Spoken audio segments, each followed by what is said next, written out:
Hello, my name is Clint Ratterman, and I'm a student at Edison University. And today I'll be analyzing one of our more famous American poets, Emily Dickinson, and her work in My Life Had Stood a Loaded Gun. This poem is about a speaker who is unknown at the time and how their life is out of control before meeting this master who is unstated as well in the poem.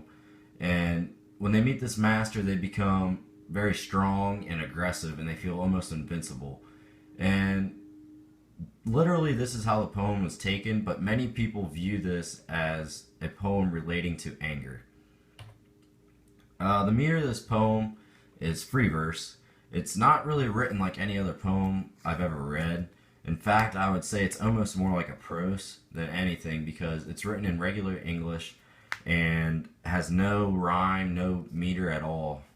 And it's just difficult to understand because of the way that Dickinson writes.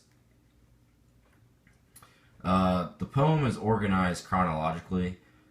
Dickinson starts off by explaining how the speaker is unstable, and how their life is out of control. And then this master comes along, sweeps them off their feet and takes them in. And then after that, the speaker becomes much stronger mentally and feels invincible and superior to everybody else, especially when in the presence of her master. And this master gives them a false sense of security, almost like anger would.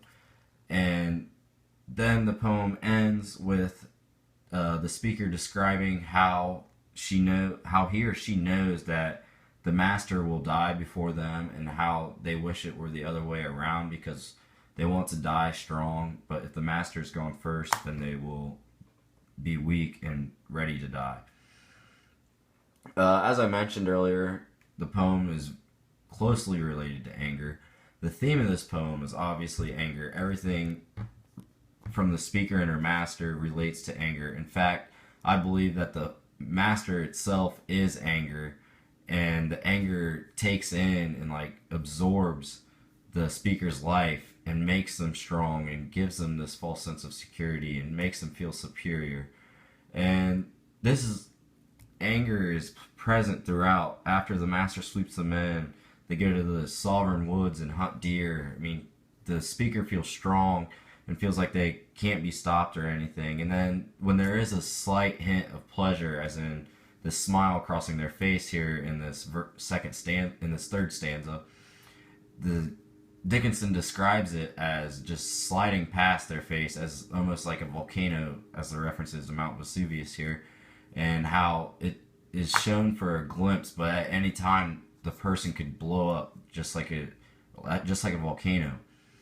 And then there's also the eider duck reference, which is a duck that will pluck its own feathers and make its bed. And this also describes or relates to an angry person because they are ready to blow up and self-destruct at any time without any hint. The other main element, or the other important element to this poem, is the speaker. Dickinson doesn't really come out and give us any hints or glimpses of who the speaker might be in her life, and it's interpreted that the speaker could be anybody. It could be you, it could be me, it could be somebody that you know, because anybody in the world can be angry. And this poem just relates how anger can overwhelm somebody and bring them in and make them feel invincible. And that's the uniqueness about the speaker in this poem, is it's no one, because it can relate to anybody in our world. And finally, the poem itself is a metaphor, and Dickinson connects everything back to a gun. Her life is like a loaded gun, and that's exactly what the title is, but that's how the poem is written too. I mean, everything in here relates to a gun, as in when she goes hunting for the doe in the woods, the speaker does. You go hunting with a gun, and the reference to the volcano is ready to blow at any moment, and in a gun, it's loaded, it's ready to go. And then there's also the reference to the yellow eye or the emphatic thumb when the speaker's aggressive. And this is also related to the gun, because a yellow eye could be the flash of a gun, or the thumb is simply used to cock the gun. And again, the theme is anger, and many times you associate anger with power, and when somebody has a gun, they feel powerful and invincible. And that's really what the poem's getting at. The theme and everything in it all connects back to being a loaded gun and how their life is related to a loaded gun.